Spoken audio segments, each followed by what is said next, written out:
প্রণালী, প্রত্যুষকে নিয়ে আজ সৌভিকদের বাসায় এসেছে রায়ান। সৌভিক, অনুরাধাও এখন ঢাকাতেই থাকে। আজ এখানে আসার অবশ্য একটা রিজনও আছে। আজ সৌভিক অনুরাধার মেয়ে স্নেহার এনগেজমেন্ট। সেই উপলক্ষেই তারা আজ মূলত এখানে এসেছে। প্রণালী তো এসেই স্নেহার সাথে দেখা করতে চলে গেছে। দুজনের মধ্যে বেশ ভালোই সম্পর্ক, যদিওবা স্নেহা প্রণালীর চেয়ে বয়সে বড়, তবে তাদের সম্পর্কটা একদম বন্ধুর মতোই। রায়ান আর সৌভিক একে অপরের সাথে গল্পে ব্যস্ত ছিল। প্রত্যুষ একা এক কোণে চুপচাপ দাঁড়িয়েছিল। প্রত্যুষকে একা দেখে তার পাশে আসে অনুরাধা। অনুরাধাকে দেখেই প্রত্যুষ স্মিত হাসে। প্রত্যুষ শুনেছে অনুরাধা তার মায়ের বেস্ট ফ্রেন্ড ছিল, তাই তো অনুরাধার প্রতি আলাদা টান অনুভব করে। অনুরাধাও প্রত্যুষকে দেখে আবেগপ্রবণ হয়ে পড়ে। তার মনে পড়ে যায় প্রভার কথা। অনুরাধা নিজের চোখের কার্নিশে জমা এক ফোঁটা অশ্রু মুছে হাসি মুখে প্রত্যুষকে বলে, তুমি একা এখানে দাঁড়িয়ে আছো কেন? কিছু খেয়েছ কি? মুখ দেখে তো মনে হচ্ছে না। এদিকে এসো, আমি তোমাকে খেতে দিচ্ছি। প্রত্যুষ কেন জানি অনুরাধাকে মানা করতে পারে না। যদিও তার খিদে পায়নি, তবুও সে বলে, ঠিক আছে আন্টি। অনুরাধা প্রত্যুষকে নিজে খাবার বেড়ে দেয়। প্রত্যুষ বেশ আয়েস করে খেতে থাকে। প্রত্যুষকে তৃপ্তি করে ইলিশ মাছ খেতে দেখে অনুরাধা মুখ ফসকে বলে ফেলে, প্রভারও ইলিশ মাছ পছন্দ ছিল। প্রত্যুষ খাওয়া থামিয়ে অনুরাধার দিকে তাকায়। অনুরাধা বুঝতে পারে সে ভুল সময় ভুল কথা বলে ফেলেছে। তাই বলে, তুমি খাও, আমি আসছি বলেই সেখান থেকে চলে আসে। সৌভিক ও রায়ানের বিজনেস পার্টনার সজল চৌধুরী সপরিবারে পৌঁছে গেল স্নেহার এনগেজমেন্ট উপলক্ষে। তাকে আসতে দেখেই রায়ান ও সৌভিক এগিয়ে গেল অভ্যর্থনা জানাতে। সজল চৌধুরীর সাথেই এসেছিল তার একমাত্র ছেলে সমুদ্র চৌধুরী। তাকে দেখে রায়ান হেসে বললেন, কেমন আছো ইয়াংম্যান? ভালো আছি আঙ্কেল, আপনি? আমিও ভালো আছি। তোমার ড্যাডের কাছে তোমার ব্যাপারে শুনলাম। কিছুদিন আগেই নাকি তুমি নিউ ইয়র্ক থেকে দেশে ফিরেছ। এবার বাবার ব্যবসায় হাত দাও। উনি আর কতদিন একা সামলাবেন সব? সজল চৌধুরী হেসে বললেন, আমিও ওকে এই কথাই বলি। এভাবেই ওনারা কথাবার্তা চালিয়ে যান। এর মধ্যেই সমুদ্রর নজর আটকে যায় কাউকে দেখে। সে ঠিক দেখছে সে। ভালোভাবে কয়েকবার পরখ করে নিল। বিড়বিড় করে বলল, আরে হ্যাঁ, এই মেয়েটাই তো। এর সাথেই তো সেদিন রাস্তায় ঝামেলা হয়েছিল। কিন্তু এ এখানে কি করছে? প্রণালী তো নিচে এসেছিল প্রত্যুষের খবর নিতে। ছেলেটা তো এমন গ্যাদারিং একদমই পছন্দ করে না। কিন্তু নিচে এসেই সবার প্রথম সে সমুদ্রর মুখোমুখি হয়। আর তাতেই পুরাতন স্মৃতি তাজা হয়ে ওঠে। রাগে প্রণালীর হাত নিষ্পিস করতে থাকে। সে কিছু বলতে যাবে তার পূর্বেই রায়ান এসে প্রণালীকে বললেন, প্রণালী, এই হল সমুদ্র চৌধুরী, তোমার সজল আঙ্কেলের ছেলে। তোমার মেবি ওকে মনে নেই। ছোট থাকেন দেখেছিলে। ও কিছুদিন আগেই নিউ ইয়র্ক থেকে এসেছে। আর সমুদ্র ও হল আমার মেয়ে প্রণালী। সমুদ্র মনে মনে বলে, আই সি। তাহলে এই মেয়েটা রায়ান আঙ্কেলের। এদিকে প্রণালীর মাথায় তো আগুন জ্বলছিল। সমুদ্রকে দেখেই তার মেজাজ গরম হয়ে গেছে। এই স্পয়েল কিডটা কিনা সজল আঙ্কেলের।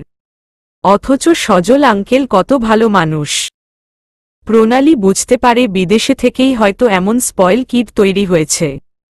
এরই মাঝে সমুদ্র প্রণালীর দিকে হাত বাড়িয়ে বলে, হ্যালো প্রণালী, নাইস টু মিট ইউ।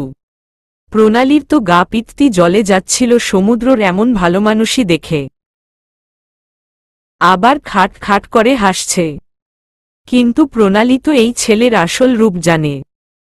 তবে সবার সামনে ভদ্রতা রক্ষার্থে প্রণালী সমুদ্রের সাথে হাত মেলায়। তবে বেশিক্ষণ সেখানে দাঁড়িয়ে থাকল না। প্রত্যুষকে খোঁজার বাহানায় সেখান থেকে চলে গেল। সমুদ্রও নিজের মতো ব্যস্ত হয়ে পড়ল। প্রণালী প্রত্যুষকে দেখতে পেল অনুরাধার রুমে। সেখানে বসেই সে অনুরাধার সাথে গল্প করছিল। প্রণালী সেখানে গিয়ে বলে, আন্টি, স্নেহা দিদি তোমায় ডাকছিল। আচ্ছা, তুমি তোমার ভাইয়ের পাশে বসো। আমি যাই স্নেহার সাথে কথা বলে আসি। স্নেহার সাথে শহরের বিখ্যাত ডাক্তার ধ্রুবজ্যোতি রায়ের এনগেজমেন্ট সম্পন্ন হয়। এরপর আসে খাওয়া দাওয়ার পালা। খাওয়া দাওয়া শেষে সৌভিক রায়ানকে বলেন, তুই একটু এই দিকে আয় তো, তোর সাথে জরুরি কথা আছে। রায়ান সৌভিকের সাথে চলে যায় একটু দূরে। বলেন, হ্যাঁ বল, আমায় কি বলার জন্য ডাকলি? আসলে এসব কথা তোকে আমি আগেই বলতে চেয়েছিলাম, তারপর ভাবলাম অনুষ্ঠান মিটে যাওয়ার পরই বলবো। তুই আমায় আবিরের স্ত্রী সন্তানের ব্যাপারে খোঁজ নিতে বলছিলিস না? আমি খোঁজ নিয়েছি। রায়ান অস্থির হয়ে বললেন, খোঁজ নিয়ে কি জানতে পারলি তুই? তুই একটু শান্ত হ, আমি বলছি সব। এরপরেই সৌভিক রায়ানকে এক এক করে সব খুলে বলতে লাগল। আবিরের স্ত্রী এখন চট্টগ্রামে রয়েছে, তবে আমি খোঁজ নিয়ে দেখেছি ওদের ছেলে এখন ঢাকাতেই রয়েছে। ছেলেটার ছবিও আমার কাছে কাছে, তুই দেখতে পারিস। বলেই রায়ানের দিকে একটা ছবি বাড়িয়ে দিলেন সৌভিক। রায়ান ছবিটা দেখেই ভূত দেখার মতো চমকে উঠলেন। হতবাক স্বরে বললেন, শান্ত। সৌভিক বললেন, তুই এনাকে চিনিস নাকি? এই ছেলেটার নাম শান্ত। ও তো আমার ছেলে প্রত্যুষকে টিউশনি করাতো। কি বলছিস তুই? এই ছেলে তোর ঘর অবধি পৌঁছে গেছে। রায়ান, আমি বলছি তুই ভালো করে এই ছেলের ব্যাপারে খোঁজ লাগা। আমার মনে হচ্ছে এই ছেলের কোনো কুমতলব আছে। ভুলে যাস না এটা হলো আবিরের ছেলে। এ নিশ্চয়ই তোর এবং তোর পরিবারের ক্ষতি করতে চাইবে। তুই তোর ছেলে মেয়েকে দেখে রাখিস। রায়ান অস্থির হয়ে উঠলেন। এতদিন ধরে নিজের ছেলেমেয়েদের আগলে রেখেছেন, তবে এবার কি তাদের উপর বিপদের আঁচ পড়তে চলেছে? এমনটা কিছুতেই হতে দেবেন না রায়ান। তার নিজের ছেলেমেয়েকে আগলে রাখতেই হবে। রায়ানের বেশি চিন্তা হচ্ছে তার মেয়েকে নিয়ে। প্রত্যুষ শান্তশিষ্ট এবং বাধ্য ছেলে, কিন্তু প্রণালী তো হয়েছে একদম জেদি আর চঞ্চল স্বভাবের। তাছাড়া ও আবার বেছে নিয়েছে উকিলের প্রফেশন। সব দিক দিয়েই বিপদ। রায়ান আর কিছু ভাবতে পারলেন না। হঠাৎ করেই অসুস্থ বোধ করতে লাগলেন। সৌভিক বলে উঠলেন, কি হয়েছে রায়ান? তুই ঠিক আছিস তো? একদম ঠিক নেই রে। আমি আর পারব না। প্রভাকে হারিয়ে এমনিতেই আমি সর্বহারা, এখন আমার ছেলেমেয়েই আমার সব। ওদের কিছু হলে আমার কি হবে? আবির ওর ছেলেকে আমাদের পিছনে লাগিয়ে দিয়েছে। কয়দিন পর ও নিজেও জেল থেকে ছাড়া পাবে। তখন তো ও হাত ধুয়ে পড়বে আমাদের উপর প্রতিশোধ নেওয়ার জন্য। আমি দেখছি ওই শান্তর ব্যাপারে যদি আরও খোঁজ খবর নেওয়া যায়। তুই শুধু নিজের ছেলে মেয়ে দুটোর দিকে একটু বাড়তি নজর দে, আর বাকিটা তুই আমার উপরেই ছেড়ে দে। তোর উপরেই সবটা ছেড়ে দিলাম সৌভিক। তুই ছাড়া যে আমার ভরসাযোগ্য কেউ নেই। প্রণালী আজ এসেছে শান্তর সাথে দেখা করতে। খুব শীঘ্রই প্রণালীর ফাইনাল ইয়ারের পরীক্ষা, তাই প্রণালী চাইছে তার আগেই শান্তর সাথে রায়ানের দেখা করাতে। শান্তর সাথে পার্কের বেঞ্চিতে বসে আছে প্রণালী। হঠাৎ করে সে বলে ওঠে, শান্ত, অনেক লুকোচুরি হয়েছে। আর নয়, আমি চাই তুমি এবার বাবার সাথে দেখা করো।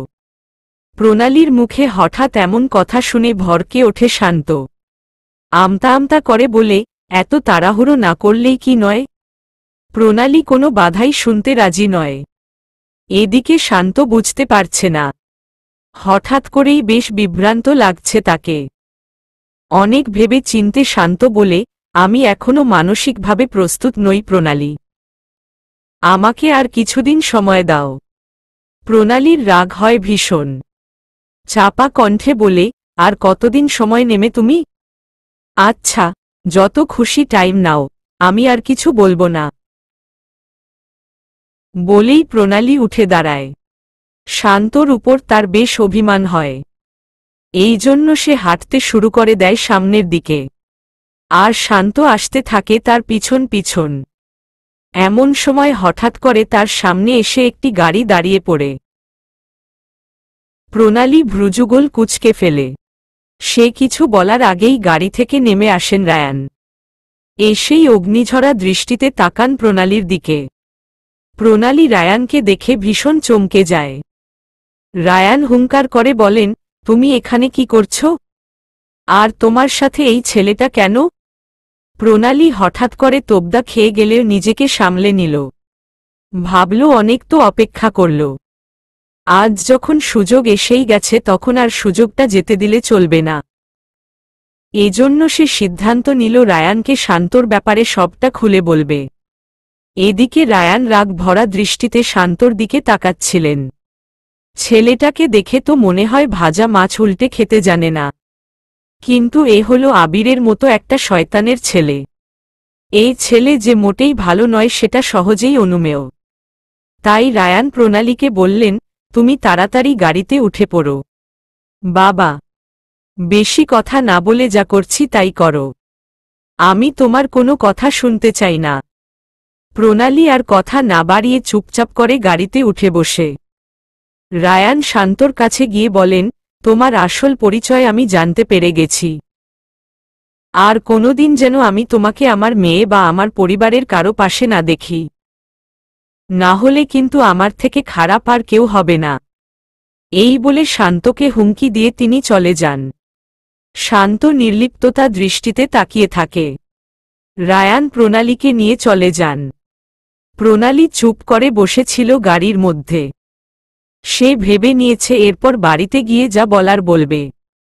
তাই সারা রাস্তায় সে আর কোনো কথাই বলল না। বাড়িতে পৌঁছে গিয়ে রায়ান প্রণালীকে বললেন, তোমাকে যেন ওই শান্ত নামের ছেলেটার পাশে আর কোনোদিন না দেখি। কেন বাবা? আমি কোনো কথা শুনতে চাই না। আমি যা একবার বলেছি সেটাই আমার শেষ কথা। আমার পক্ষে তোমার কথা শোনা সম্ভব নয় বাবা। কারণ আমি শান্তকে ভালোবাসি। প্রণালী একটুও দমে না গিয়ে বলতে থাকে, তুমি এমন করছো কেন বাবা? কাউকে ভালোবাসা কি অন্যায়? রায়ান উত্তেজিত হয়ে যান। বলেন, কাউকে ভালোবাসা অন্যায় না, কিন্তু শান্তর মতো ছেলেকে ভালোবাসা অন্যায়। কেন অন্যায় বাবা? শান্ত মধ্যবিত্ত বলে? ওর সাথে আমাদের স্ট্যান্ডার্ড মেলে না জন্য? তোমার থেকে আমি এটা আশা করিনি। ছোট থেকে তো তুমি আমাকে শিখিয়েছ মানুষের মধ্যে ধর্ম, বর্ণ, শ্রেণী এসব নিয়ে বৈষম্য না করার জন্য। তুমিই তো শিখিয়েছ সবার উপরে মানুষ সত্য, তাহার উপরে নাই। তাহলে আজ কেন তুমি আমাকে বলছো শান্তর থেকে দূরে থাকতে? তাহলে সবই কি ছিল তোমার লোক দেখানো কথা?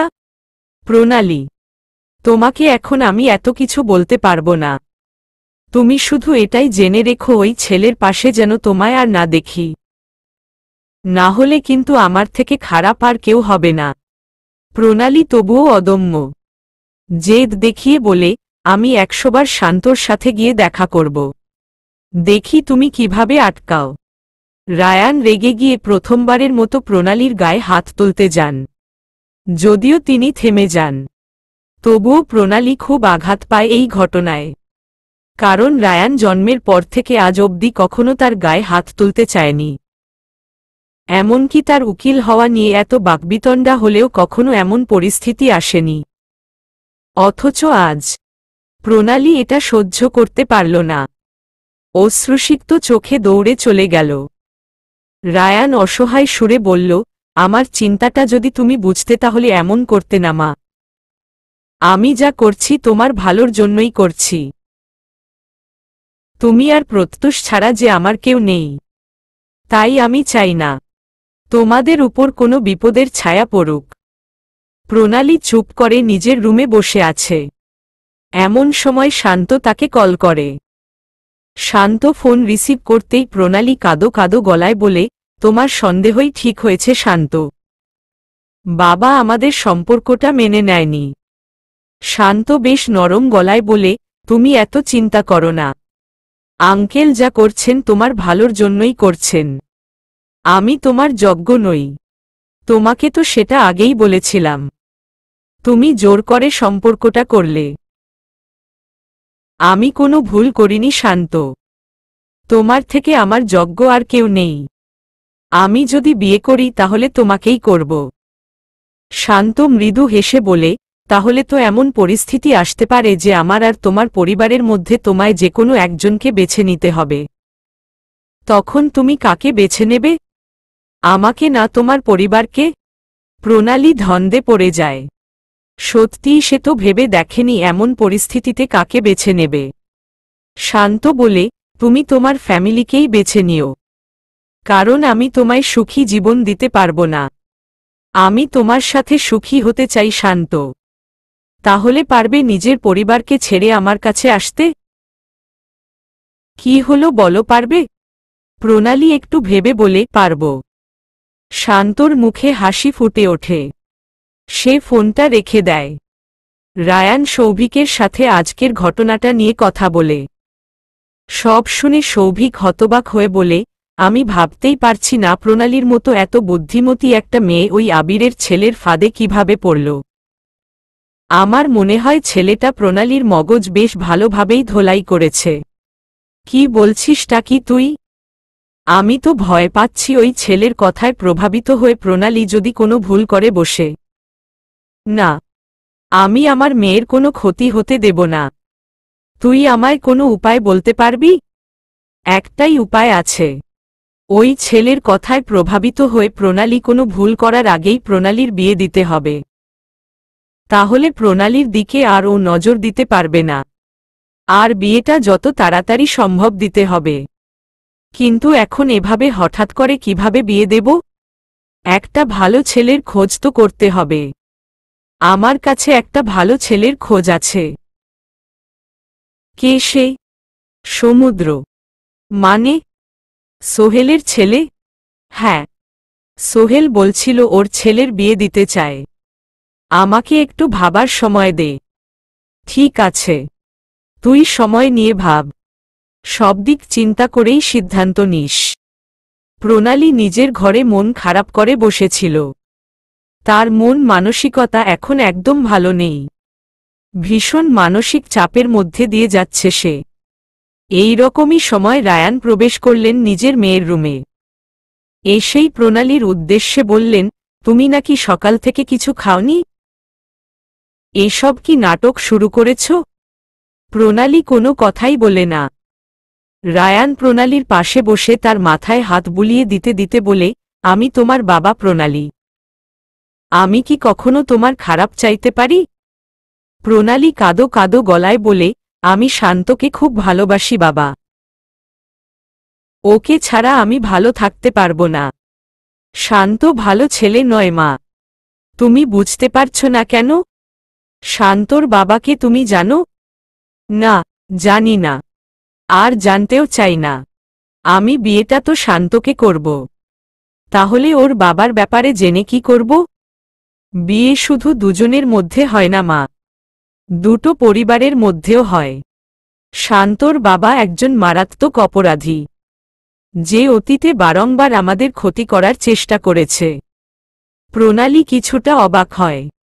তবে শান্তর প্রেমে সে বেশ ভালোভাবেই ডুবে গেছে। তাই তো সবকিছুকে অবজ্ঞা করে বলে ওঠে, শান্তর বাবা যেমনই হোক শান্ত খারাপ ছেলে নয়। আমি দীর্ঘ কয়েক বছর ধরে ওকে চিনি। ওর মতো ভালো ছেলে আর দুটো হয় না। জানো, ও কোনোদিন আমার অনুমতি ব্যতীত আমায় স্পর্শ পর্যন্ত করেনি। সব সময় আমার ভালো মন্দের খেয়াল রেখেছে। সেই ছেলে কিভাবে খারাপ হয়? তুমি ওর বাবার সম্পর্কে কিছু জানো না জন্যই এমন বলছো। আমি ওর বাবার সম্পর্কে জানি না আর জানতেও চাই না। শান্ত আমাকে আগেই বলেছে ওর বাবা একজন অপরাধী, যিনি জেলের ঘানি টানছেন। ও আমার থেকে কিছু লুকায়নি বাবা। ও নিজেও ওর বাবাকে ঘৃণা করে। আমি সবকিছু জেনে ওর সাথে সম্পর্কে জড়িয়েছি। আমি জানি ও কোনোদিন আমায় ঠকাবে না। তুমি শুধু একবার রাজি হয়ে যাও বাবা। রায়ান রাগী স্বরে বলে, আমি মরে যাব তবুও তোমার সাথে ওই শান্তর সম্পর্ক মেনে নেব না। আমি বেশ ভালোই বুঝতে পারছি ওই শান্ত কিভাবে তোমার ব্রেনওয়াশ করেছে। তুমি ভুল বুঝছ। শান্ত এমন ছেলেই নয়। আমাকে তুমি ঠিক ভুল শেখাতে আসবে না প্রণালী। পৃথিবীটা আমি তোমার থেকে বেশি দেখেছি। আমি যেটা বলেছি সেটাই শেষ কথা। শান্তর সাথে তুমি আর যোগাযোগ করার চেষ্টা করবে না। শান্তকে ছাড়া আমি বাঁচতে পারবো না বাবা। প্রণালী, তোমার অনেক স্পর্ধা আমি সহ্য করেছি আর নয়। এবার আমি তোমাকে আর কোনো সুযোগ দেব না। অনেক অবাধ্যতা করেছ তুমি আর না। আমি খুব শীঘ্রই আমার পছন্দ করা ছেলের সাথে তোমার বিয়ে দেব। আর এটাই আমার শেষ কথা। বলেই হনহন করে প্রণালীর রুম থেকে বেরিয়ে যান রায়ান। তিনি যাওয়ার পর প্রণালী নিজের ফোন বের করে। শান্তকে কল দিয়ে বলে, তোমার সাথে আমার জরুরি কথা আছে শান্ত।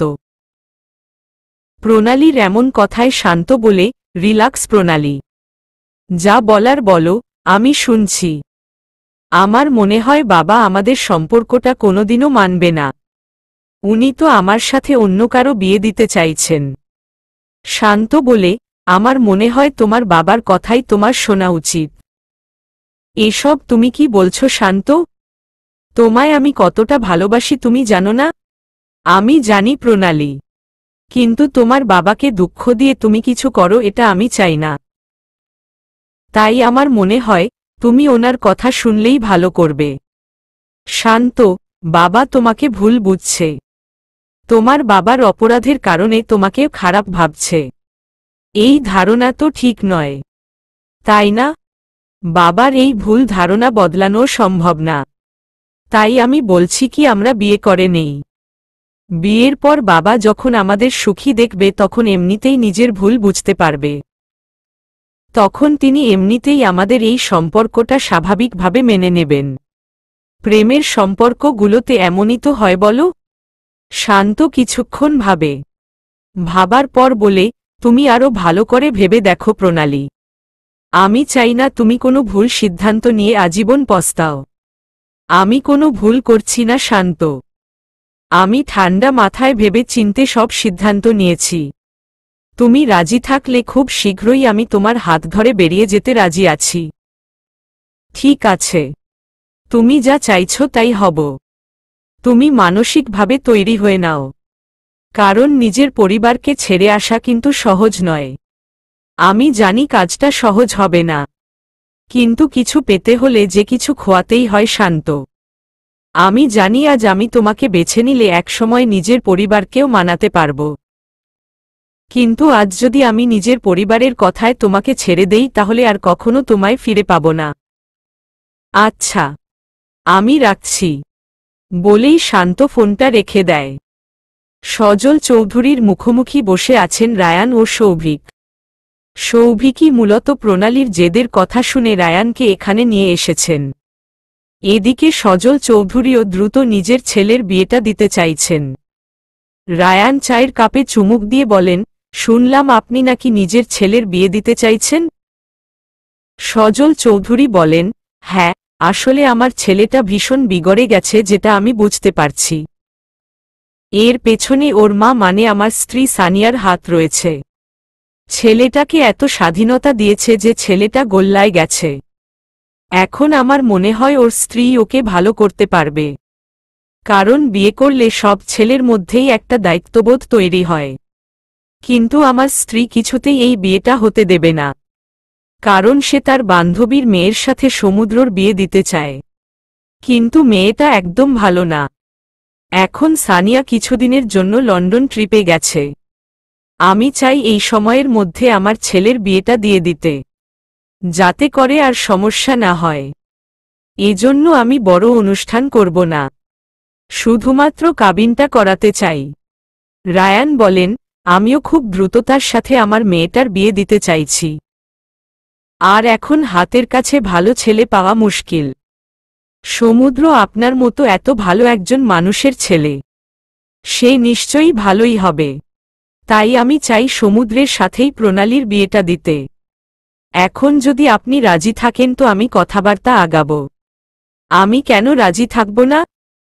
প্রণালীকে তো ছোট থেকেই দেখেছি ভীষণ ভালো একটা মেয়ে। আর আপনার সাথে আমার এতদিনের ব্যবসায়িক সম্পর্ক এটা আত্মীয়ের সম্পর্কে পরিণত হলে তো আরও ভালো হবে। রায়ান ভীষণ খুশি হয়ে যান, অনেকটা নিশ্চিত বোধ করেন। সৌভিক বলেন, তাহলে আমরা একটা কাজ করি, ভালো দিনক্ষণ দেখে বিয়ের কথাটা পাকা করি। সজল চৌধুরী বলেন, আমার স্ত্রী 1 সপ্তাহ পর দেশে ফিরবে, তাই আমি চাইছি 1 সপ্তাহের মধ্যেই কাবিনটা সেরে রাখতে। তারপর না হয় সময় বুঝে বড় করে অনুষ্ঠান করা হবে। একবার বিয়েটা হয়ে গেলে কেউ তো আর মানা করতে পারবে না। সৌভিক রায়ানকে প্রশ্ন করেন, তোর কি মতো? আমি মিস্টার চৌধুরীর সাথে একমত। আমিও চাই যত তাড়াতাড়ি সম্ভব বিয়েটা হয়ে যাক। সজল চৌধুরী বলেন, আগামী পরশু একটা ভালো ডেট আছে, তাহলে এই দিনই বিয়েটা হয়ে যাক। রায়ান সায় সাজান, পর দুজন কোলাকুলি করেন। কাল তোমার বিয়ে, তৈরি হয়ে থাকো। প্রণালী হতবাক হয়ে গেল রায়ান সাহেবের মুখে এমন কথা শুনে। প্রতিবাদের সুরে বলল, আমি শান্ত ছাড়া আর কাউকে বিয়ে করব না বাবা। তোমার ঠিক করা পাত্রকে তো নয়ই। রায়ান প্রণালীকে হুঙ্কার দিয়ে বলে, আমার অবাধ্য হওয়ার চেষ্টা করো না প্রণালী, এতে কোনো লাভ হবে না। এতদিন তোমার অনেক বাদতামিজি আমি বরদাস্ত করেছি, কিন্তু আর না। এবার আমি তোমাকে উচিত শিক্ষা দেব। তুমি অনেক খারাপা বাবা, তুমি কারো কথা গ্রাহ্য করো না। এখন আমি বুঝতে পারছি মা কেন তোমাকে ছেড়ে চলে গেছে। আসলে তুমি এটারই যোগ্য। আমিও যখন তোমাকে ছেড়ে চলে যাব তখন তুমি যোগ্য শিক্ষা পাবে। রায়ান সাহেব আজ আর নিজেকে সামলাতে পারলেন না। প্রণালীর গালে ঠাস করে চর বসিয়ে দিলেন। আজ তার সব সহ্যের সীমা পেরিয়ে গেছে। প্রণালী এতেও দমল না। ঘরের সব জিনিসপত্র এলোপাতাড়ি এদিকে ওদিকে ছুড়ে দিয়ে বলল, এই দিন দেখার জন্য আমি তোমাকে এত কষ্ট করলাম। আসলে তুমি কারো ভালোবাসা ডিজার্ভ করো না। তোমার যেখানে যাওয়ার ইচ্ছা তুমি যাও, কিন্তু যাওয়ার আগে আমার জানাজা করে যেও। বাবা, তুমি কিন্তু ইমোশনাল গেম খেলছ, এতে কোনো লাভ হবে না। শান্ত ছাড়া অন্য কাউকে বিয়ে করতে হলে আমার লাশ করবে আমি না। রায়ান সাহেবের ইচ্ছা করছিল প্রণালীকে মাটিতে পুঁতে ফেলতে। শান্তর বাবার ব্যাপারে সবটা জেনেও কিরকম নির্লজ্জ, অভদ্রের মতো আচরণ করছে। রায়ান সাহেব শেষবারের মতো নিজের মেয়েকে বললেন, তুমি নিজের ভালোটা এখনো বোঝো। আমি তোমায় বিশ্বাস করলাম, তুমিও আমার উপর বিশ্বাস করে আমার ঠিক করা পাত্রকে বিয়ে করে নাও। যদি নিজের পছন্দ করা পাত্রকে বিয়ে করো তাহলে কিন্তু তোমায় আজীবনের জন্যই পস্তাতে হবে। প্রণালী এবার উত্তরে কিছু বলল না। মাথাটা যথাসম্ভব ঠান্ডা রাখল সে। রায়ান সাহেব তার রুম থেকে বেরিয়ে যেতেই সে বলে উঠল, পস্তাবো তো তখন যখন আমি তোমার পছন্দের ছেলেকে বিয়ে করব। আমার সুখ আমি শান্তর মাঝেই খুঁজে নিয়েছি, তাই আমি বিয়ে করলেও ওকেই করব, আর অন্য কাউকে নয়। অনুরাধা দেবী ও সোহিনী আজ এলো প্রণালীর সাথে দেখা করতে। সৌভিক বাবুই তাদের আজ এখানে পাঠিয়েছেন। তাদের দায়িত্ব হল প্রণালীকে বোঝানো। আজ সোহিনী ও অনুরাধা দেবীকে দেখে প্রণালী একটুও খুশি হল না। অনুরাধা দেবী প্রণালীর কাছে এসে বললেন, তুমি তোমার বাবার সিদ্ধান্তটা মেনে নাও প্রণালী। শান্ত ওই আবিরের ছেলে। তুমি তো সবটাই জানো আবিরের জন্য তোমার মা বাবার জীবনে কি দুর্গতি নেমে এসেছিল। তারপরও তুমি কিভাবে ওর ছেলেকে বিয়ে চাইছ? প্রণালী নিস্তেজ গলাতেই বলল, শান্তর বাবা দোষ করেছে, শান্ত তো কিছু করেনি। তাই না? তাহলে কেন শুধু শুধু আমি আর শান্ত সাফার করব? আমরা তো একে অপরকে ভালোবাসি, তাই না? সোহিনী এসে প্রণালীর মাথায় হাত রেখে বলল, আমি তোকে নিজের ছোট বোনের মতোই দেখি প্রণালী। এই দিদির একটা অনুরোধ রাখো। রায়ান আঙ্কেলের কথাটা মেনে নে। উনি তোর ভালোই চান। এই বিয়েটা করলে তুই সুখী হবি। ছেলেমানুষি করিস না একদম। প্রণালী তাচ্ছিল্য হেসে বলল, নিজের ভালোবাসার মানুষকে না পেয়ে আমি কিভাবে সুখী হব সোহিনী দিদি?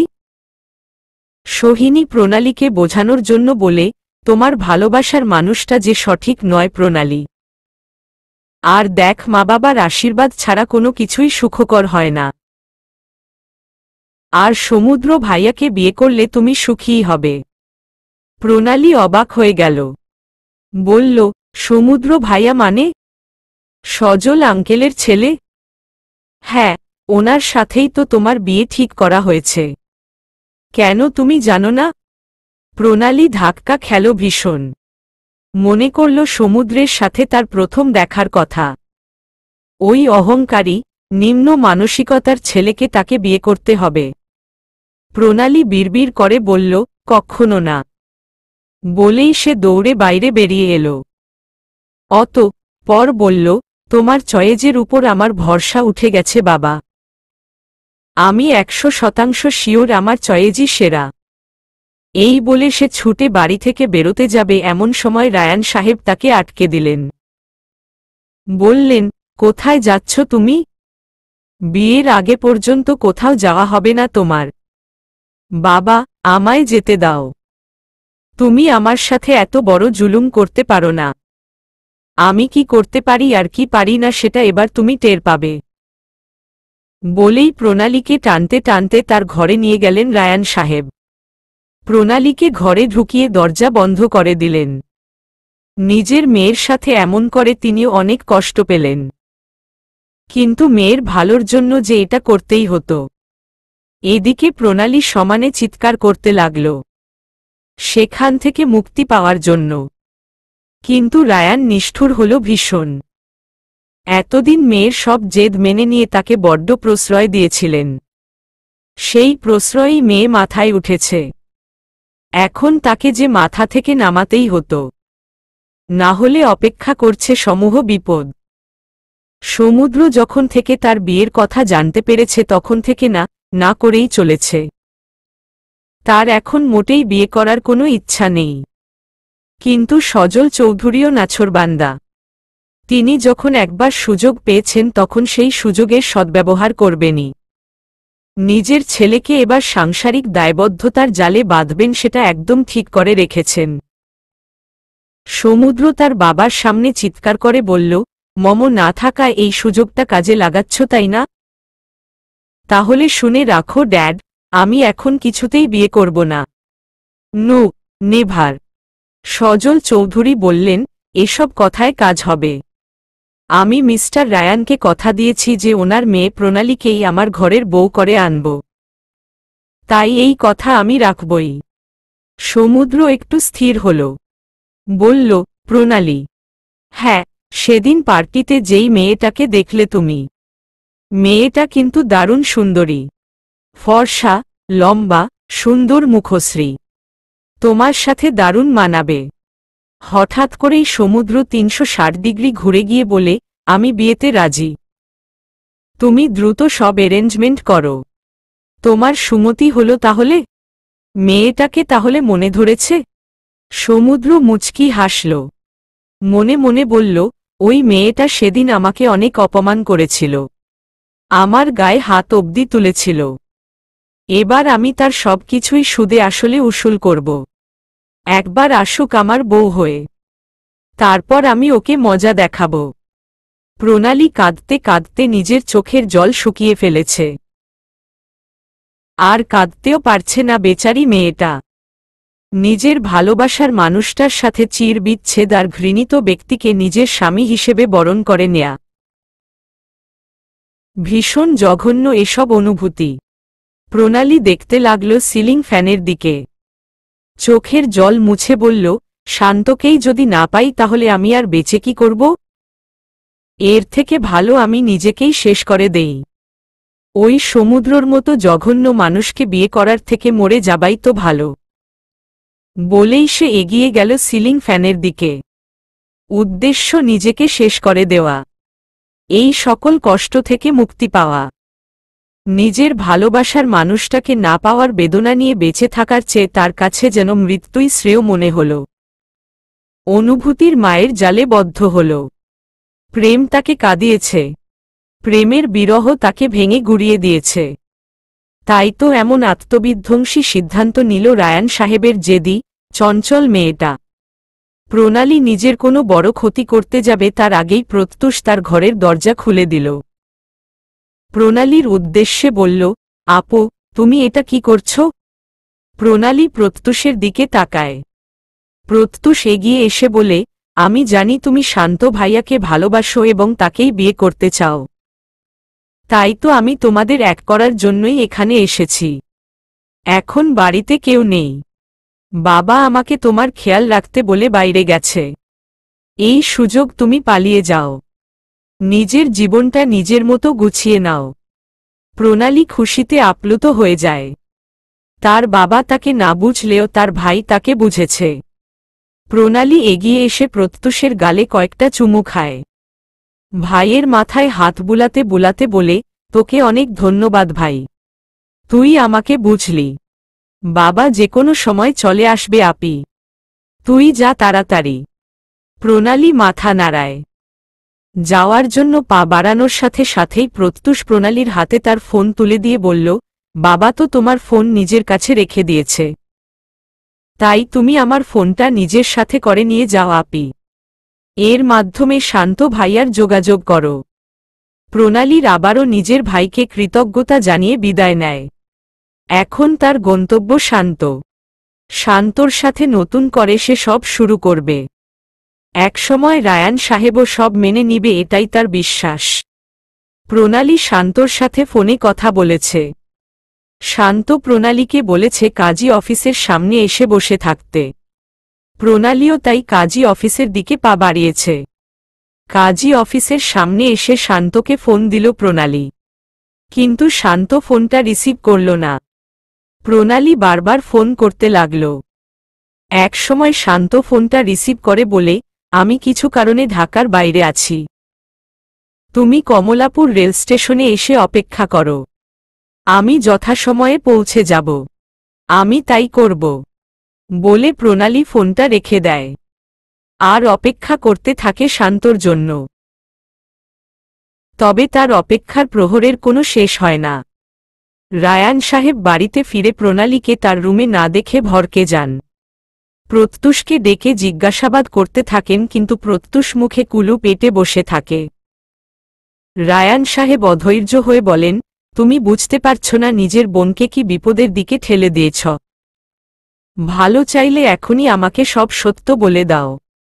না হলে নিজের বোনের দুর্ভাগ্যের দায় তোমাকে সারা জীবন বয়ে বেড়াতে হবে।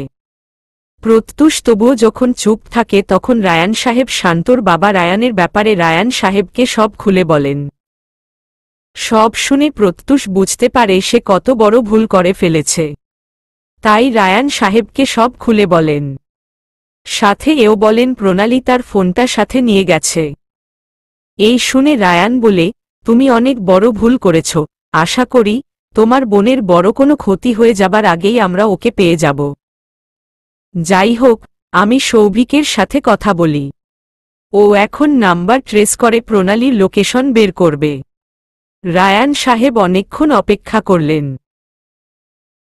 সৌভিক বাবুর ফোনে তার ধ্যান ভাঙে। ফোনটা রিসিভ করতেই সৌভিক বাবু বলেন, প্রণালীর লোকেশন কমলাপুর রেলস্টেশনে দেখাচ্ছে। ধন্যবাদ তোকে। এই বলে রায়ান প্রত্যুষকে সাথে নিয়ে বেরিয়ে পড়ে। দুজনে কমলাপুর রেলস্টেশনে পৌঁছে যায়। কিন্তু সেখানে তন্ন তন্ন করে খুঁজেও প্রণালীকে পাওয়া যায় না। এদিকে লোকেশনও এইটাই দেখাচ্ছে। এর মধ্যেই হঠাৎ প্রত্যুষ রেলস্টেশনেই নিজের ফোনটা কুড়িয়ে পায়। রায়ান সাহেবকে এই ব্যাপারে বলতেই তার যা বোঝার বোঝা হয়ে যায়। রায়ান সাহেব বিমর্ষ হয়ে বলে ওঠেন, মেয়েটাকে বুঝি আর বাঁচাতে পারলাম না। এক অসহায় পিতার কণ্ঠে এমন কথা শুনে প্রত্যুষ ভীষণ কষ্ট পেল। তার নিজেরও ভীষণ অনুশোচনা হতে লাগল। বারবার মনে হলো তার জন্যই আজ এত কিছু হয়ে যাচ্ছে। সে নিজের বাবাকে সান্ত্বনা দেওয়ার ভাষা খুঁজে পেল না। প্রণালীর চোখ খুলতেই সে নিজেকে আবিষ্কার করল একটা অন্ধকার ঘরে। বিছানায় শুয়েছিল সে। দ্রুত আড়মোড়া ভেঙে উঠে বসে তারপর শান্তর নাম নিয়ে ডাকতে থাকে। কিছুক্ষণ পর একটা মেয়ে বধূবেশে প্রণালীর রুমে প্রবেশ করল এবং লাইট জ্বালিয়ে দিল। প্রণালী তাকে দেখে অবাক হয়ে বলল, তুমি কে? আর শান্ত কোথায়? মেয়েটি বাঁকা হেসে বলল, আমি লারা, আমি হলাম শান্তর হবু বউ। প্রণালী বর্ষর ধাক্কা খায়। হতবাক স্বরে বলে, শান্তর হবু বউ মানে? শান্ত আর আমি একে অপরকে ভালোবাসি। তাহলে তুমি কিভাবে শান্তর হবু বউ হতে পারো? তখনই শান্ত সেই রুমে প্রবেশ করে বলে, ভালোবাসা মাই ফুট। তুমি ভাবলে কি করে আমি তোমাকে ভালোবাসি? প্রণালী অবিশ্বাস্য কণ্ঠে বলল, শান্ত, তুমি কি বলছো? আর এই মেয়েটাই বাকি বলছে? ওর সাথে তোমার বিয়ে মানে? শান্ত বাঁকা হেসে বলে, সবকিছু মানে তুমি এবার বুঝতে পারবে। লারা ডার্লিং, তুমি আমার পাশে আসো। লারা শান্তর সামনে আসতেই তার কপালে চুমু খায়। গভীর আলিঙ্গন করে। প্রণালীর বুকে বা পাশে তীব্র ব্যথা হতে থাকে এই দৃশ্য দেখে। সে চিৎকার করে বলে ওঠে, এসব তুমি কি করছো শান্ত? তুমি তো আমায় ভালোবাসো, তাহলে এই মেয়েটার এত ঘনিষ্ঠ কেন হচ্ছ? শান্ত প্রণালীর সামনেই লারাকে লিপ কিস করে। প্রণালী এসব আর সহ্য করতে না পেরে চোখ বন্ধ করে নেয়। ডুকরে কাঁদতে থাকে। প্রণালীকে এভাবে কাঁদতে দেখে শান্ত পৈশাচিক আনন্দ লাভ করে। পৈশাচিক হেসে বলে, কাঁদো, কাঁদো আরও কাঁদো। তুমি যত কাঁদবে আমি ততই পরিতৃপ্তি পাব। শুধুমাত্র তোমার বাবা মায়ের জন্য আমি আমার বাবাকে পাইনি কখনো। আমার বাবাকে এখনো জেলে থাকতে হচ্ছে। তার তুলনায় তো এটা কিছুই না। প্রণালী কাঁদতে কাঁদতে বলে, তাহলে বাবাই ঠিক বলেছিল। তুমি প্রতিশোধ নেওয়ার জন্যই। হ্যাঁ, তবে তুমি বুঝতে একটু দেরি করে দিলে বোকা মেয়ে। প্রণালী এই ধাক্কা সামলাতে পারে না। তার মধ্যেই কয়েকজন মেয়ে ভেতরে চলে আসে। শান্ত তাদেরকে বলে, একে নিয়ে বাইরে চলো তোমরা। ও আমার বিয়ে নিজের চোখের সামনে দেখুক। প্রণালী বারবার বলতে থাকে, প্লিজ শান্ত, তুমি এমন করো না। আমাকে এভাবে ঠকিও না তুমি। এত কষ্ট আমি মেনে নিতে পারবো না। শান্তর মন একটুও গলে না। মেয়েগুলো শান্তর নির্দেশ মতো কাজ করতে থাকে। প্রণালীকে নিয়ে বাইরে আসে। বাইরে একজন কাজী এসেছে। শান্ত প্রণালীর সামনেই লারার হাত ধরে কাজীর সামনে বসে পড়ে। কাজী বিয়ে পড়ানো শুরু করে। প্রণালী ছলছল নয়নে এসব দেখতে থাকে। একসময় কাজী লারাকে কবুল বলতে বলতেই সে কবুল বলে দেয়। এরপর তিনি শান্তকে কবুল বলতে বললে শান্ত চুপ থাকে। প্রণালীর মধ্যে আশার সঞ্চার ঘটে। সে শান্তকে বলে, আমি জানি তুমি আমাকে ছাড়া অন্য কাউকে নিজের স্ত্রী হিসেবে মানতে পারবে না শান্ত। এখনই এই মেয়েটাকে ছেড়ে দাও। আমাকে বিয়ে। অট্টহাসিতে ফেটে পড়ে শান্ত। হাসতে হাসতে বলে, এটা শোনার জন্যই আমি চুপ ছিলাম। তুমি ভাবছ যে আমি তোমায় ভালোবাসি? সব ছিল ড্রামা। এখনো বোঝোনি গবেট। প্রণালী কোনো প্রতিক্রিয়া দেখানোর আগেই শান্ত কবুল বলে দেয়। প্রণালী নিজের চোখের সামনেই তার ভালোবাসার মানুষটাকে চিরতরে হারিয়ে ফেলে। ঠকে যায় বাজেভাবে। তার প্রেমিক এখন আর তার নেই। সে এখন অন্য কারো স্বামী। প্রণালীর চোখের জল বাঁধ মানতে চাইছে না। এর মধ্যেই শান্ত বিদঘুটে হাসি দিয়ে বলে, সবকিছু তো লাইভ দেখে নিলে। এখন কি আমাদের বাসরটাও লাইভ দেখবে? প্রণালী নিশ্চুপ। ভালোবাসা এখন ঘৃণায় পরিণত যেন। প্রণালী হাত তালি দেয়। শান্তকে বলে, তুমি আজ বুঝতে পারবে না শান্ত তুমি কি হারালে। নারীর ভালোবাসা যতটা তীব্র, ঘৃণা তার দ্বিগুণ। এখন থেকে আমি শুধু তোমায় ঘৃণাই করি। ভালোবাসা বিন্দুমাত্র অবশিষ্ট নেই। বলেই সে এগিয়ে চলে। শান্ত বলে, এখনই চলে যাবে? আমাদের লাইভ বাসর দেখবে না? প্রণালী এগিয়ে এসে শান্তকে ঠাস ঠাস করে থাপ্পড় মেরে চলে যায়। লারা এগিয়ে এসে বলে, তুমি ওকে কিছু বললে না কেন শান্ত? আরে, ওর কথা বাদ দাও। ও এখন একটা লেজকাটা শেয়াল। কিছু করতে পারবে না আমার ও। চলো আমরা আমাদের বাসর করি। রায়ান সাহেব প্রত্যুষকে নিয়ে বাড়িতে ফিরেছেন। এসেই সোফায় গা এলিয়ে দিয়েছেন, বড্ড ক্লান্ত তিনি। নিজের মেয়ের চিন্তায় চিন্তায় একদম শেষ হয়ে যাচ্ছেন। তার সামনেই অপরাধী মুখ করে দাঁড়িয়ে আছে প্রত্যুষ। আজ প্রত্যুষের নিজেকেই নিজের কাছে অপরাধী মনে হচ্ছে। তার বারবার এটাই মনে হচ্ছে তার জন্যই সবটা হল। রায়ান সাহেব নিজের ছেলের দিকে তাকিয়েই তার মনোভাব বুঝলেন, কিন্তু কিছু বললেন না এ বিষয়ে। বরঞ্চ বললেন, প্রত্যুষ, তুমি একটু তোমার সৌভিক আঙ্কেলকে ফোন করো। ওকে বলে দাও যে আমরা প্রণালীকে খুঁজে পাইনি। সৌভিক যেন সজল চৌধুরীকে সব কথা বলে দেয়। তার সামনে দাঁড়ানোর মুখ আমার নেই। প্রত্যুষ ফোন বের করে কল করতে যাবে, ঠিক এমন সময় বিধ্বস্ত প্রণালী পা রাখে বাড়ির মধ্যে। অস্ফুট স্বরে ডেকে ওঠে, বাবা। রায়ান সাহেব, প্রত্যুষ দুজনেই অবাক হয় প্রণালীকে দেখে, সাথে ভীষণ খুশিও হয়। রাম সাহেব উঠে গিয়ে নিজের মেয়ের কাছে যান। প্রণালীকে জড়িয়ে ধরে বলেন, তুমি ঠিক আছো তো মা? প্রণালী বলে ওঠে, তোমার পছন্দ করা ছেলেকেই আমি বিয়ে করব বাবা। প্রত্যুষ, রায়ান সাহেব দুজনেই অবাক। রায়ান সাহেব এবার ভালো করে নিজের মেয়েকে পর্যবেক্ষণ করেন। ফোলা ফোলা দুটি চোখ দেখেই বুঝতে পারছেন কেঁদে কেঁদে মেয়েটার অবস্থা খারাপ। তিনি আর কিছু বলার মতো অবস্থায় ছিলেন না তখন। মেয়ের অবস্থা দেখে তারও ভীষণ কান্না পাচ্ছিল। প্রত্যুষ বাবা মেয়ের এমন অবস্থা দেখে এগিয়ে এলো। প্রণালীকে বলল, আপি তুমি ঠিক আছো তো? তোমাকে এমন কেন লাগছে? প্রণালী আবার কান্না শুরু করে দেয়। কাঁদতে কাঁদতে বলে, আমি ঠিক নেই ভাই। আমি একদম ঠিক নেই। ও আমাকে ভেতর থেকে ভেঙে গুড়িয়ে একদম শেষ করে দিয়েছে রে। বাবা ভাইকে নিজের সাথে ঘটে যাওয়া সব ঘটনা খুলে বলল প্রণালী। সব শুনে রায়ান সাহেব কিছুটা স্বস্তি পেলেন। বললেন, যাই হোক, আল্লাহর কাছে এটাই লাখ লাখ শুকরিয়া যে ওই শান্ত তোমার বড় কোনো ক্ষতি করেনি। আমি তো ভেবেছিলাম ও তোমার কি না কি করে। আল্লাহ বাঁচিয়েছেন।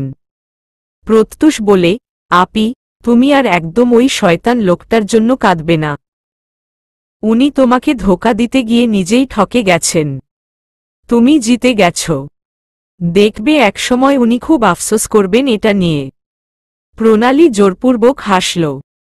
রায়ান সাহেব বললেন, ওই শান্তর ভয়েই আমি তোমার বিয়ে দিতে চাচ্ছিলাম তাড়াহুড়ো করে।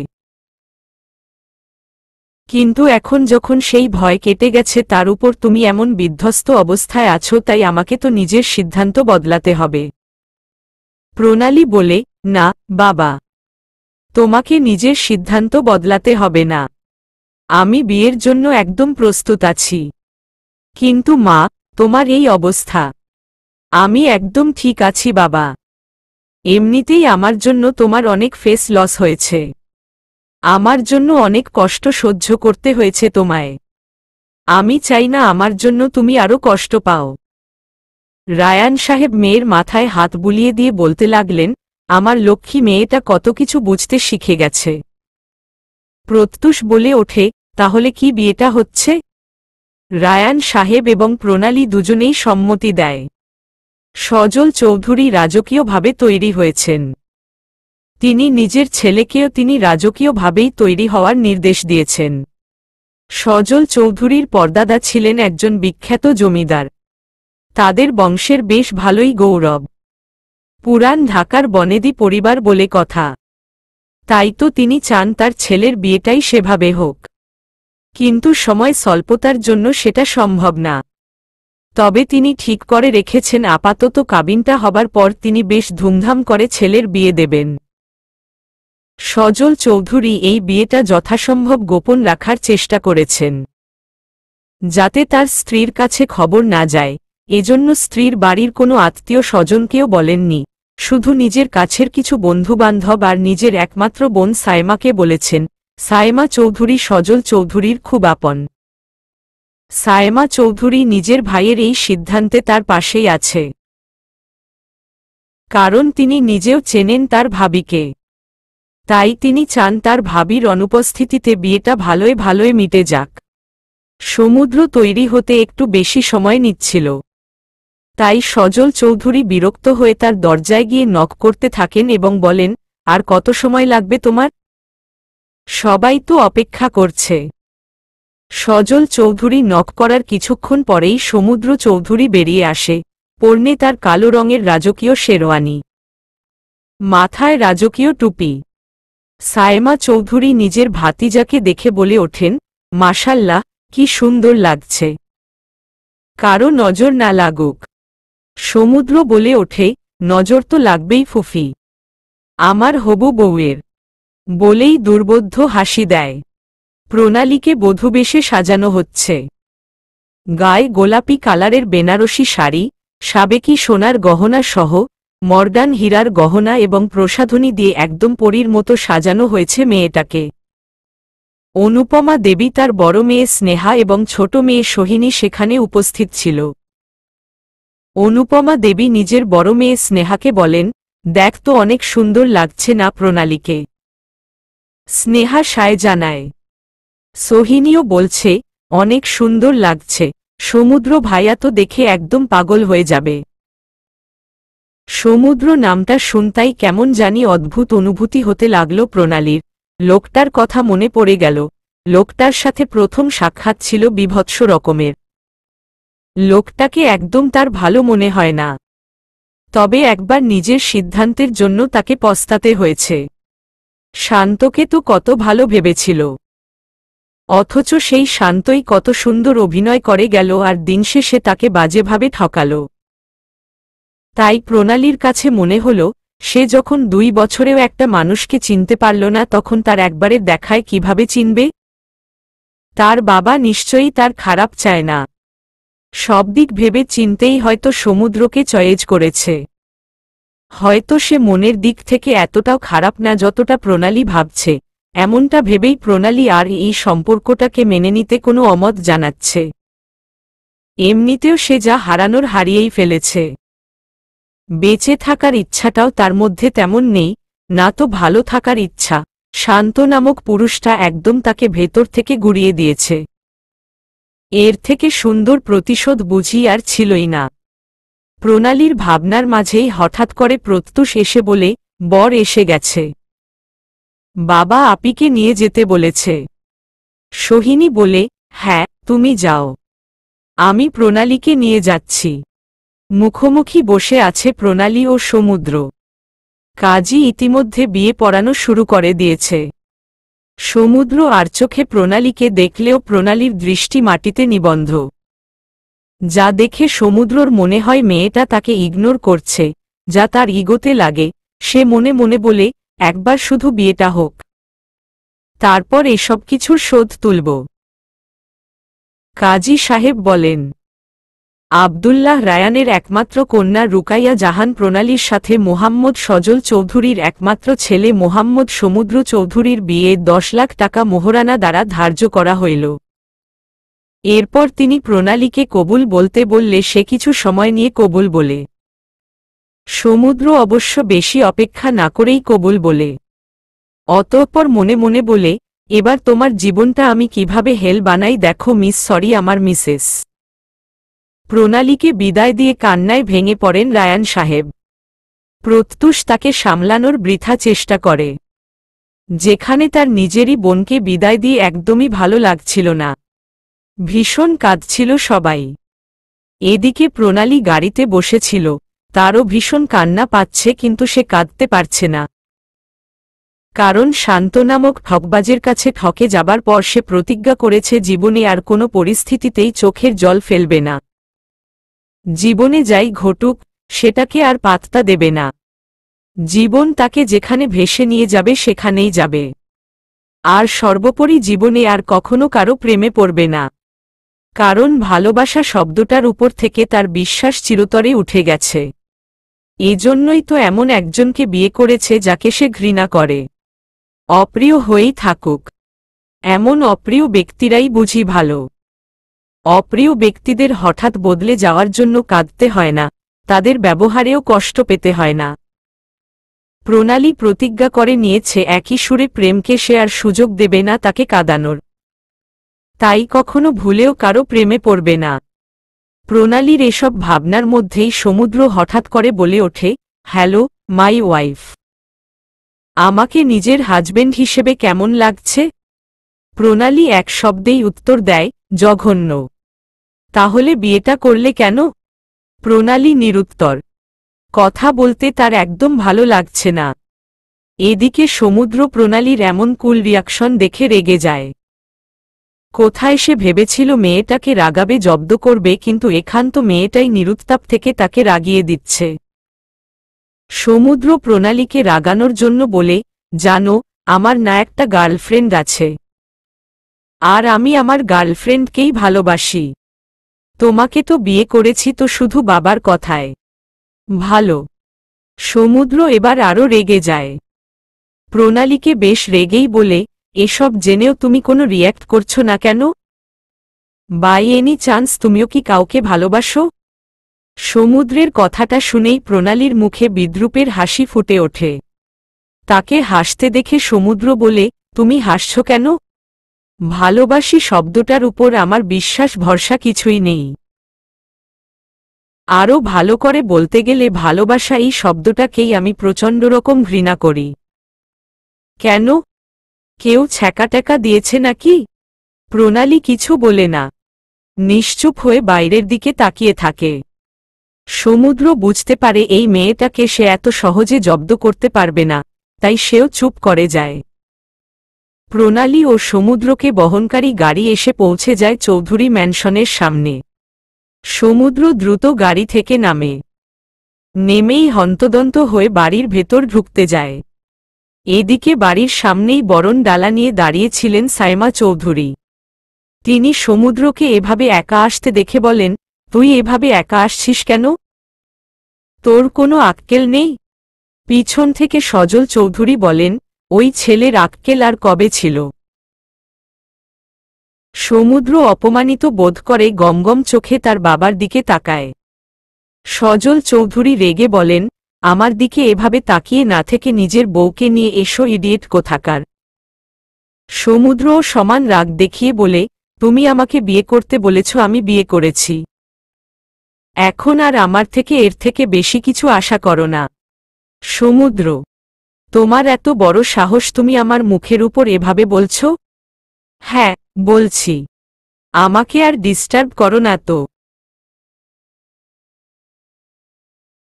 আমি অনেক টায়ার্ড, এখন ঘুমাতে যাব। সমুদ্র চলে যেতে নিতেই সজল চৌধুরী বলে ওঠেন, এভাবে তুমি কোথাও যেতে পারবে না। আমাদের চৌধুরী বাড়ির একটা রীতি আছে। আমাদের বাড়িতে নতুন বরবউকে বরণ করেই ঘরে তোলা হয়, দেখছ না তোমার ফুপি বরণ ডালা হাতে দাঁড়িয়ে? সমুদ্র নিজের ফুপির দিকে একবার তাকিয়ে বিরক্তি নিয়ে বলে, তাড়াতাড়ি ওই মেয়েকে আসতে বলো। আমি আর বেশিক্ষণ দাঁড়িয়ে থাকতে পারছি না। ওই মেয়ে কি স্ত্রী হয় তোমার? সমুদ্র বিড়বিড় করে বলে, স্ত্রী, মাই ফুট। এর মধ্যে প্রণালী গাড়ি থেকে নেমে সেখানে এসে উপস্থিত হয়। প্রণালীকে দেখে সাইমা চৌধুরী বরণ ডালা নিয়ে এগিয়ে আসেন।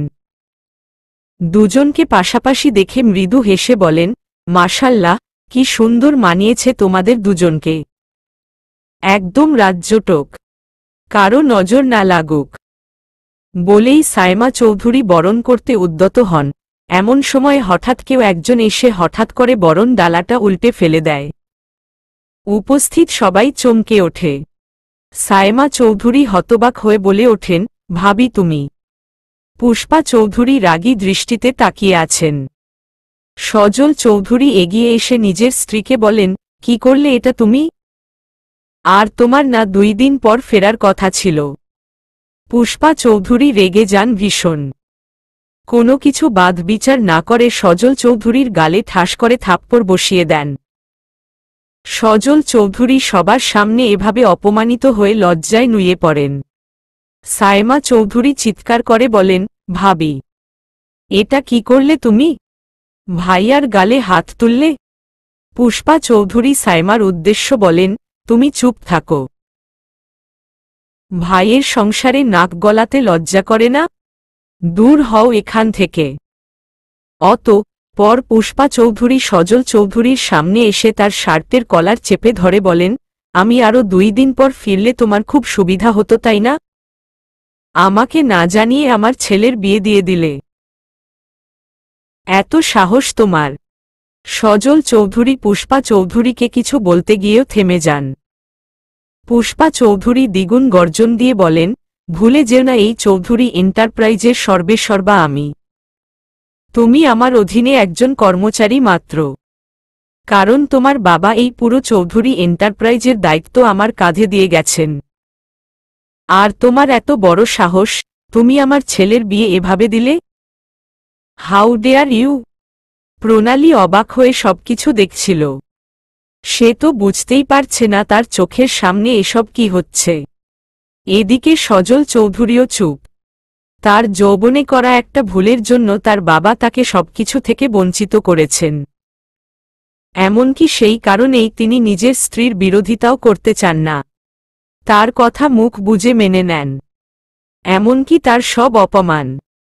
কিন্তু কশ্চিনকালেও ভাবেননি তার স্ত্রী তার সাথে এমন কিছু করবে। নিজের ছেলের বউ সহ এতগুলো মানুষের সামনে তার গায়ে হাত তুলবে। পুষ্পা চৌধুরী রাগে জলে পুড়ে ছাই হয়ে যাচ্ছেন। তিনি নিজের বান্ধবীর মেয়ে নিজের ছেলের বউ করবেন বলে ভেবেছিলেন। মেয়েটাকে তার বড্ড পছন্দ। অথচ সজল চৌধুরী এভাবে তার সকল পরিকল্পনায় পানি ঢেলে দিলেন। পুষ্পা চৌধুরী ত্রস্ত পায় প্রণালীর সামনে গেলেন। এই মেয়েটাকে দেখে এখন তার ভীষণ রাগ হচ্ছে। তিনি চিৎকার করে বলেন, তোমাকে আমি ছেলের বউ হিসেবে মানি না। তুমি যেখান থেকে এসেছ সেখানেই ফিরে যাও। প্রণালী এমনিতেই বিধ্বস্ত ছিল, অনেক ক্লান্ত। তার উপর পুষ্পা চৌধুরীর এমন গলাবাজি সহ্য হল না। মাথাটা হঠাৎ চক্কর দিয়ে উঠল।